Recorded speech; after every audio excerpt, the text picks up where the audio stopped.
What a life, eh, freak? 1 minute you're playing 21 and horse on the courts in Harlem, and the next moment you're in the showroom, configuring the gunmetal and graphite exterior of your luxury car and your iPad mini. Oh, I bet you get a crazy crowd when you drive that car around the block in the old neighborhood, huh? Yeah, I'm living the dream. Mad pandemonium. But folks from back around the way are real proud of me. Yeah, I hear you. Local kid makes good. You know, it kind of reminds me of when I took my tech stock public and I rang the New York Stock Exchange bell and my mom's friends called her up and said, "Maggie, is that your son on Bloomberg News this morning ringing the bell?" And my mom says, "Yes, sirree, Bob, it was him." That was a great moment, freak. And you know, our lives are like a pearl necklace of great moments, all strung together with the finest silk thread of memories. And we have to be very careful how we cultivate those pearls and we thread that necklace. Does this meeting by any chance have to do with Vic Van Leer? I grew up in the burbs, freak. I wasn't poor, upper middle class, comfortable. My daddy worked as an accountant for one of the largest insurance firms in the country. Smart with his money. Mom didn't have to work. I went to boarding school. And then my dad died of a heart attack when I was a freshman at MIT. I was a movie geek, wanted to be a civil engineer, but I made my fortune by becoming a hybrid of both those interests. My dad didn't want me to be an accountant. Oh, listen to this. My best friend was a guy named Isidore. Yeah, we called him Izzy. He was one of the smartest human beings I have ever met in my life. I mean, Izzy was taking second-year college calculus courses as a high school sophomore, right? Straight-A student, full ride to MIT. Izzy had the world at his fingertips. But he was always looking for trouble, and trouble found him. He ran with the wrong crowd. And when we got to MIT, he got this great job working for a financial consulting firm in Boston.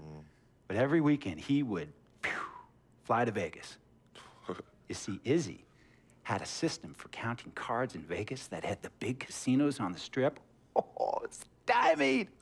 He would come back to MIT with suitcases filled with $200,000 in cold cash. What? Yeah. So your man Izzy was getting hit off like that? Like a fat rat in a cheddar cheese factory, freak. Okay, so what happened to this dude Izzy, because he's dope? No, not dope. Dead. After he'd been missing for 3 weeks, the Nevada State Police never found hide nor hair of Isidore. And our friendship took a hit when he asked me to hang out with him in Vegas, and I said I wouldn't do it because I knew he was on a dark and twisted path in his life. And yes, he was my dude. But no way was I gonna throw my life away trying to show my loyalty to a guy who really and truly didn't understand what loyalty was all about. So this meeting is about Vic. Correctamente. Okay, well, sir, Vic isn't Izzy. And why's that, freak? Well, for one thing, you and your dead friend Izzy didn't grow up poor. Me and Vic grew up in a neighborhood where we had to look over our shoulder every 2 seconds to make sure nobody was going to walk up on us and rob us. True.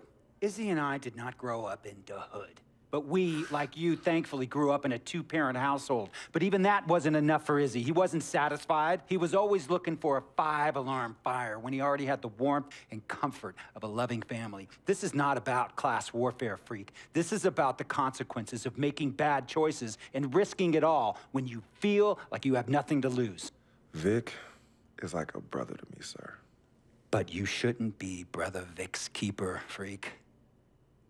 Would a brother go looking for trouble and put your career and your livelihood at risk by getting into fights at nightclubs and seedy after-hour joints and then scream to the media, "Yeah, it's all good, I'm an FOF, friendo freak. It's all misunderstanding. Y'all be haters, don't hate my game."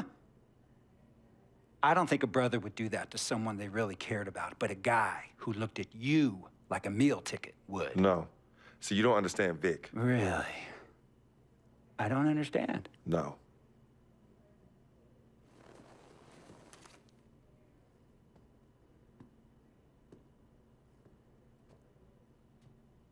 Look, man, it was a misunderstanding with the guy in the next VIP booth.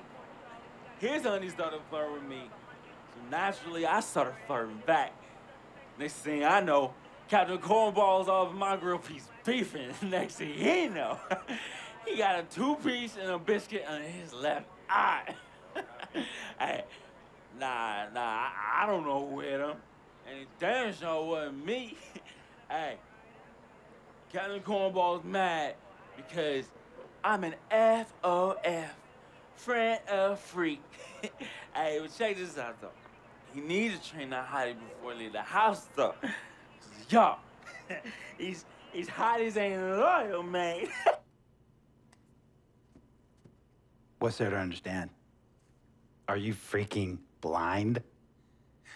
You know, I just want to know, how much did you pay your lawyers to make all this go away? Almost 100,000. Excuse me, son, I'm sorry, I couldn't hear you. I said I paid almost $100,000. Exactly. And if you keep riding shotgun with Vic, you're gonna go broke. Quick, fast, and in a hurry. Look, Vic is my friend, and I grew up with him. How many times I gotta tell you, sir? Freak, this is not a request. I am not asking you to do this. I am telling you to do this. And the first order of business is that Mr. Vic Van Leer is banned from traveling with you on the road. Vic is banned from the locker room. And Vic is banned from this arena. And if I catch this guy, Vic, in or anywhere near the facilities, Mr. Vic Van Leer will be arrested for trespassing. Are you serious, sir? Brother, I'm as serious as cancer. We all know that can be deadly. You know, when me and Vic were kids, playing summer tournaments at the Dome, we always imagined making it to the pros, right? And after the crowds left, just a street light was on the court, like 11:30, 12 midnight, even 1 in the morning sometimes. We used to practice player introductions, running on the court, giving dap, high-fiving the teammates. Vic, he would act as an announcer. You know, he would introduce me, announce my name on the loudspeaker, and the Jumbotron would flash my image like a little guy dressed in long shorts and a jersey. And now, fresh off his 3-game, 62-point scoring streak, the youngest player to ever do so in NBA history, Frequency Vibrations.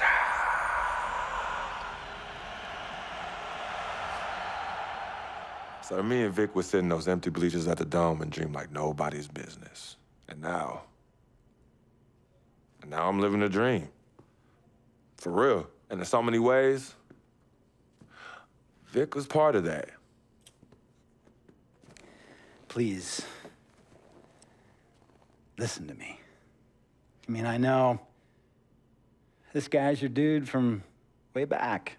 Look, me and Vic go way back like the front seats of a '67 Cadillac. That's good. We go way back.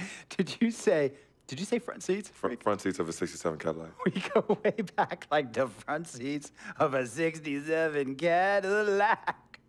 Well, Jiminy Crickets. I'm gonna be the hit once again at Herbie Allen's Sun Valley Shindig because my fellow billionaires love it when I walk and talk that talk. So that almost sounds... No, let me tell you exactly what it sounds like. I respect, admire, and most importantly, love you as a human being and a role model. But I pay you a lot. And I mean, I pay you a lot of money to play for my team. And I am in this game to win it. And you can't win it with an albatross around your neck like Vic. So Vic is done. History.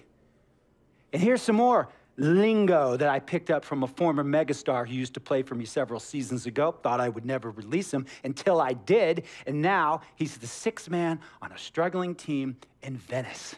And yeah, I'm talking Venice with the canals and the gondolas and Harry's Bar, not the street ballers next to the fortune tellers on the beach in Cali. This guy used to tell me when he thought there was a player destroying our team, don't be a hero, cut that zero. And that is what I am telling you about Vic, freak. Don't be a hero, cut that zero. The only thing Vic brings into your life is headache. and unwanted and unnecessary negative attention, and it will begin to affect your mindset.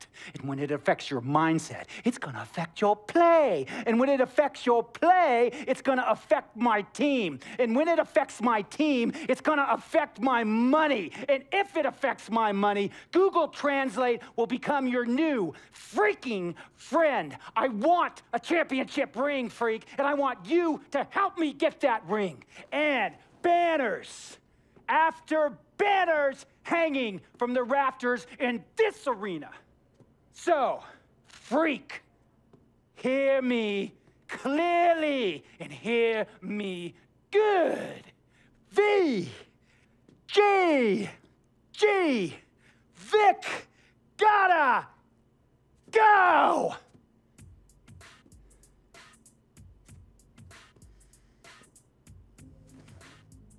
Handle your business. And remember, that contract you signed contains a morality clause, a very important clause that revolves around your conduct on and off the court, and how it can negatively impact my team. Now, I don't want you to have to learn Italian or Croatian as a second language. And hey, playing pro ball overseas, there's nothing wrong with that. But the arenas are nothing like this, nor will the money be the same. And on top of all of that, this is the US of A, the greatest freaking country in the world. Ask yourself, is Vic worth all that? Think about it. Think long, think wrong.